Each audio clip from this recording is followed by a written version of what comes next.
मुंबईतील 1884 साली सुरू झालेल्या चिरनेर प्राथमिक शाळेत या भागातील अनेक विद्यार्थी घडले आणि खरोखरच ही शाळा उरण तालुक्याची नव्हे तर रायगड जिल्ह्याची शान आहे।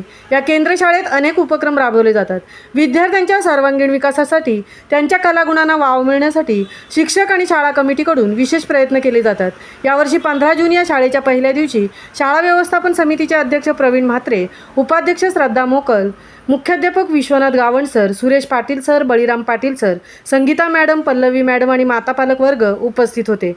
पहिली ते चौथीपर्यंत असलेल्या चिरनेर प्राथमिक शाळेचा पट 225 आहे। यावेळी विद्यार्थ्यांना पुस्तके, बलून्स आणि चॉकलेट्सचे वाटप करण्यात आले। पहिल्या दिवशी सर्व विद्यार्थी आनंदात दिसून आले। महामुंबईसह मिलिंद खार पाटील, चिरनेर।